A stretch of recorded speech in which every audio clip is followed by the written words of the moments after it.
Et voilà, on est de retour en plateau avec vous. C'est Cause Toujours, c'est l'épisode 43. Et puis mon plateau a un tout petit peu changé. Max a laissé sa place à Cindy. Je suis transformée en grand Max. Ouais, pas tout à fait quoi. Ça va Cindy? Non, c'est vrai, pas tout à fait. Écoute, on repensera nos habitudes digitales avec toi. Puis si tu nous racontes ce genre de trucs, on repensera peut-être toutes sortes d'habitudes. C'est un peu étrange, mais ça n'est pas grave.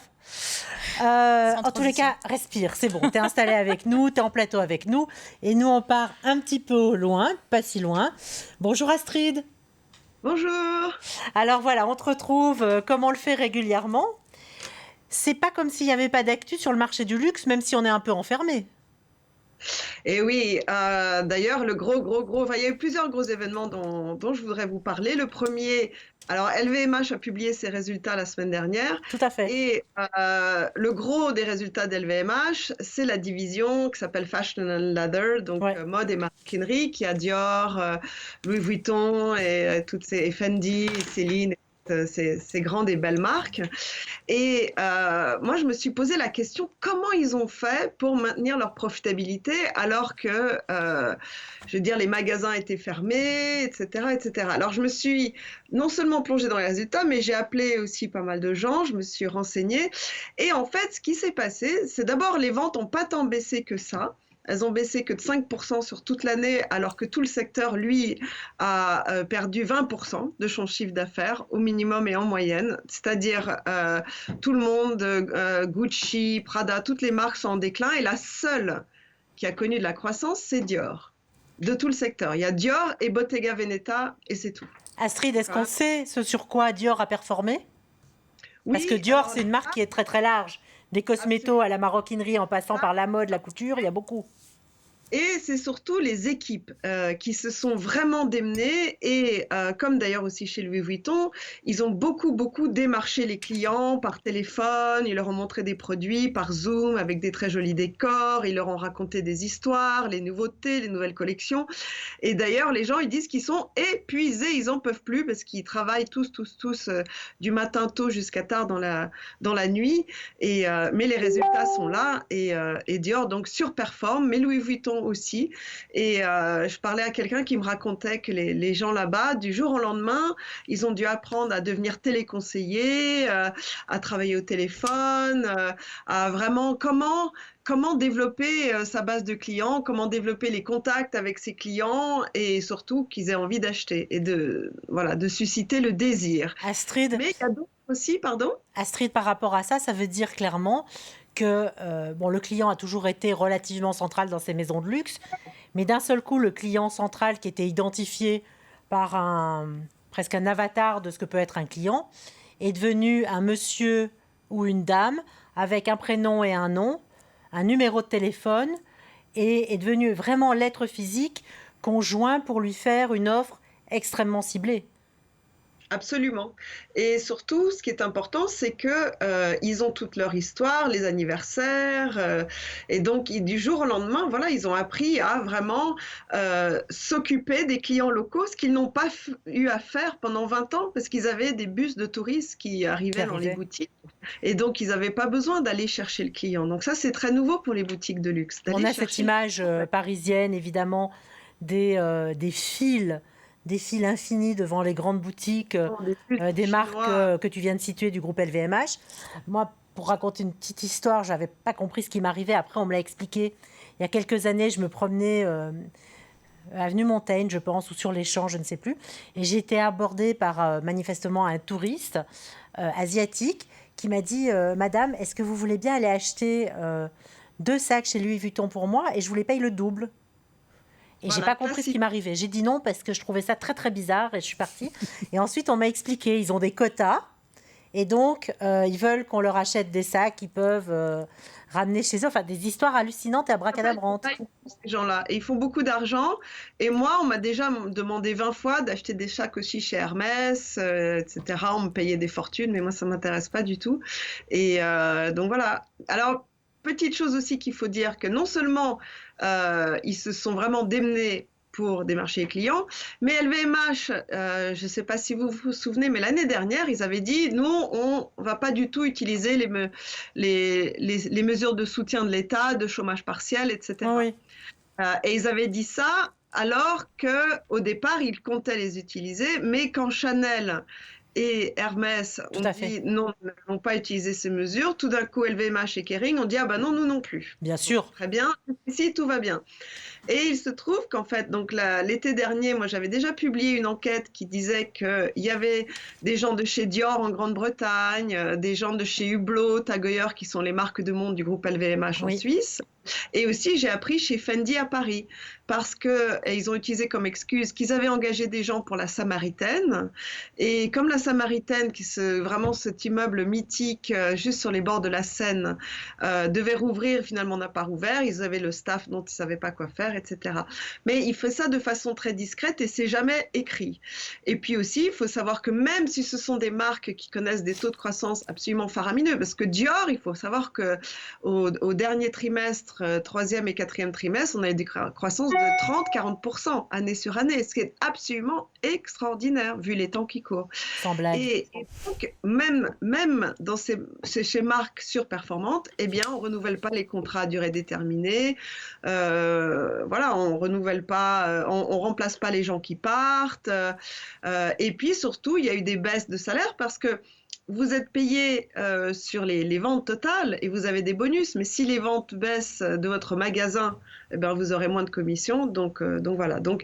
Mais LVMH est un groupe extrêmement rigoureux qui vraiment a pour ambition d'être dans l'excellence en tout et ça paye aussi. Donc c'est un exemple. On doit dire que là-dessus, sur les marques difficiles, les marques exigeantes plus que difficiles, Voilà. effectivement, il y a un moment où on en a la monnaie de la pièce.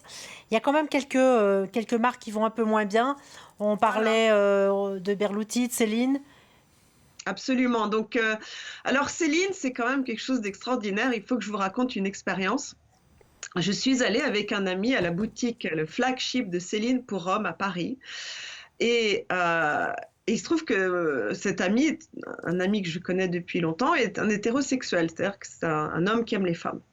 Et il était rentré dans la boutique pour hommes et il s'est senti très très mal à l'aise parce qu'il y avait beaucoup de choses qui n'étaient pas pour les hétérosexuels. Et il est sorti de là, il me dit, tu m'amènes plus jamais dans ce genre d'endroit parce que moi, je trouve qu'il n'y avait pas grand-chose pour moi.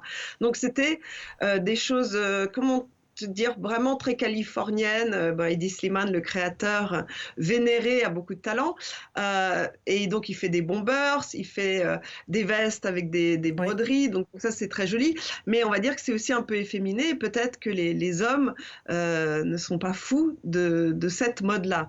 J'allais dire, surtout dans un univers comme celui de Céline, qui a quand même des codes du classique qui sont respectés depuis des années. Absolument. Et surtout, il faut savoir que Céline, c'est quand même un nom de femme. Est-ce qu'un homme a envie de porter un nom de femme? C'est une autre question. Mais ça n'a pas empêché Eddie Slimane de convaincre Bernard Arnault d'ouvrir des dizaines de boutiques hommes à travers le monde. Donc Céline, apparemment, ça va mieux depuis l'année dernière. Femme, je veux dire homme, oui. Je pense que c'est toujours une question. Et puis alors, il y a Berluti. Alors Berluti, c'était vraiment un grand mystère parce que pourquoi ils se sont acharnés comme ça à vouloir faire une marque lifestyle qui faisait tout, c'est-à-dire du prêt-à-porter, des chaussures, des accessoires. Ils font même des billards, des baby-foot. Alors, c'est une très très jolie marque et c'est un pari assez audacieux. Je pense que voilà, ils se sont donné 10 ans. C'est quand même une marque qui a perdu des sommes records. Voilà, on a fait tout un rapport là-dessus là, il y a 15 jours. Et Berluti aurait peut-être perdu 400 millions d'euros, ce qui est quand même une jolie somme au bout de 10 ans.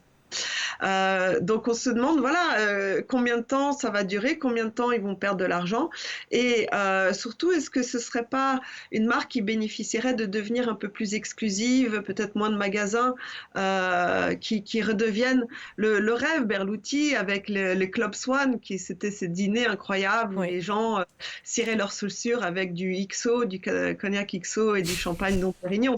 Et là on est vraiment dans la dimension spirituelle du luxe où tout le monde participe à quelque chose qui a vraiment l'air un peu d'une secte, mais joyeuse et secte du plaisir, qui est aussi quelque chose de très discret. Les gens, par exemple, en Chine ou au Japon, enfin partout d'ailleurs, mais surtout là-bas, étaient choqués parce qu'on leur enlevait leur téléphone, parce qu'on n'avait pas le droit de prendre des photos du Club Swan.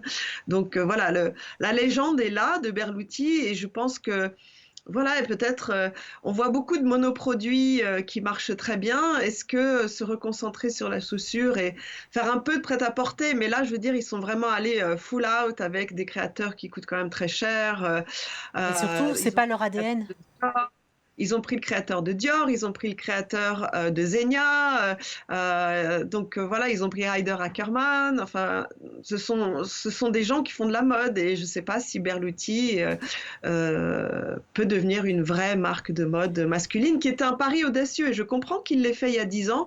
Aujourd'hui, je ne sais pas. Je sais pas Astrid, en fait, combien. ils ont fait un joli casting, un joli shopping, mais on n'est pas sûr d'attendre ça d'une marque aussi ancrée dans son ADN historique autour de la chaussure. Et je suis assez d'accord avec ce que tu viens de dire. Peut-être qu'ils doivent revenir un peu aux fondamentaux. Moi, j'ai encore une question pour toi.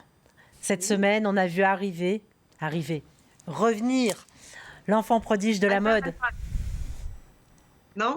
Pardon? Alper Elbaz? Bien sûr, Moi, je évidemment, voulais absolument en dire 2 mots parce que tu sais que c'est quelqu'un que j'apprécie beaucoup bien et que je sûr. connais bien et que je suis depuis des années.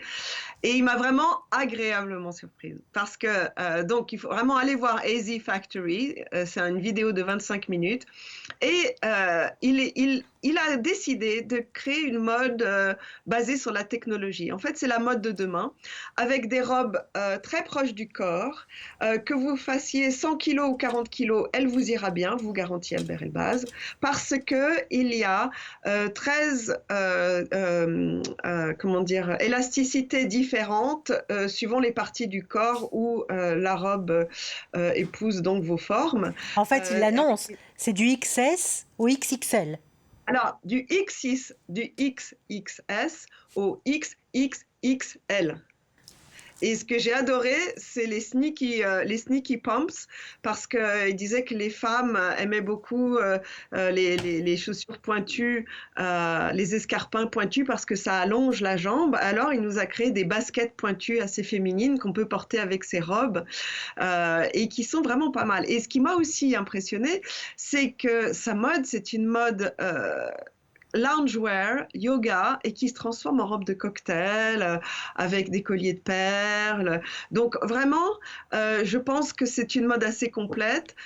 Il a une attitude humble. Je suis start-up, je commence, et moi je lui prédis un bel avenir. En plus, il est sponsorisé. Il a fait un partenariat avec le groupe Richemont, qui est le propriétaire de Cartier et aussi de Chloé, de Dunhill, de Van Cleef & Arpels. Donc, je pense que ça a bien démarré. Et en plus, il est malin parce que ses robes sont vendues sur Farfetch, sur Net-à-Porter, sur sa boutique, etc. Et c'est vraiment une vision nouvelle et fraîche de la mode. Et en fait, c'est une mode qu'on a envie de porter. Les 2-3 modèles qu'on voyait tourner au départ étaient effectivement terriblement sporty et très engagés. Mais dès qu'on regarde un peu plus, tu l'as évoqué à l'instant, ce qui est très intéressant, c'est de voir qu'en fait, ce sont des vêtements qui évoluent dans la journée avec notre planning et notre agenda. Alors, c'est clair que c'est pas tout de suite ce mois qu'on a besoin de veste de smoking tous les soirs pour aller dîner, ou seul à la maison, ou à peu près. Mais son projet, son programme est magnifique à cet égard-là, parce qu'on peut garder les vêtements, les matières sont incroyables, et puis on peut les enrichir pour les différents moments de la journée. Et c'est vraiment, c'est un peu la belle idée qu'on attendait. Absolument. Mais il faut savoir que ça coûte à peu près 1 000 euros, 1 200 euros la robe. Donc, Ouais. c'est pas. Et les baskets sont, je crois, 200 ou 300. Enfin, c'est quand même quelques centaines d'euros. Donc, non, mais c'est impressionnant. Et puis surtout, c'est bien de voir du sang neuf. On a aussi vu Charles de Villemorin, qui est un créateur qui a lancé sa maison en plein confinement au mois d'avril sur Instagram, qui est quelqu'un inspiré de Castelbajac, de Tim Burton. Donc, lui, il a des faux airs de Yves Saint-Laurent quand il était jeune.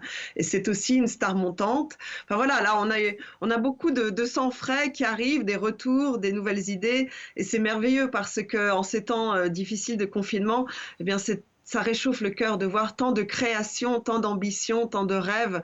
Et c'est de ça dont on a besoin. Et donc, c'est des gens comme ça, il faut les encourager. Astrid, une dernière question avant de te laisser.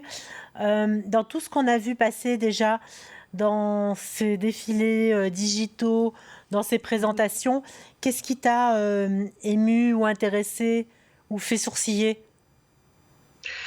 Alors Chanel, j'ai trouvé ça. Il n'y a pas d'histoire. Et Dior aussi, il n'y avait pas d'histoire. J'étais déçue. C'était des jolies robes, toujours impeccables. Mais voilà, Chanel, il y a un cheval qui arrive à la fin, on se demande pourquoi. Donc voilà, Dior, on comprend rien. Et on a tellement du mal à comprendre l'histoire qu'on fait plus attention aux robes. J'ai adoré par contre Iris van Herpen, qui est une créatrice qui très technologique, très futuriste, très audacieuse. Et j'ai aussi adoré Raoul Mishra, qui est un créateur indien. Allez voir, vraiment, courez sur son site. C'est une poésie extraordinaire, d'une délicatesse. Et lui, il veut pas sauver la planète. Il nourrit plus de 1000 familles en Inde, des familles qui ont faim. Il leur dit, restez dans votre village natal, n'allez pas dans Dans les grandes les villes. slums de Bombay, les bidonvilles de Bombay, de New Delhi, et je vous paierai mieux si vous restez chez lui. Et c'est vraiment absolument magique ce qu'il fait. Voilà, Avec de Raoul la Mishra couleur. a été aussi, Avec beaucoup de couleurs. avec beaucoup de couleurs et surtout des fleurs et des broderies. Et il a fait un close-up sur ses jambes, chaque millimètre. Quand on voit ce travail, on n'imagine pas les heures et les heures et les heures passées comme ça à plisser les yeux et à faire naître cette magie comme ça qui sur le tissu qui voilà, embellit la vie. Astrid, merci infiniment parce qu'on parle souvent des coulisses du luxe, des coulisses des groupes du luxe. Mais le luxe, c'est aussi c'est cette magie, ce raffinement, c'est les métiers comme les gens qui perlent, les gens qui brodent, effectivement. Et c'est ça qui est merveilleux et magnifique. On se retrouve d'ici quelques semaines. Il y aura de nouvelles histoires à nous raconter. Merci pour ce moment. Absolument, merci, à bientôt. À bientôt. Alors, ici, c'est Cause Toujours. C'est l'épisode 43. On se retrouve après une page de pub. On sera avec Anaïs Jeanneret pour parler de son roman.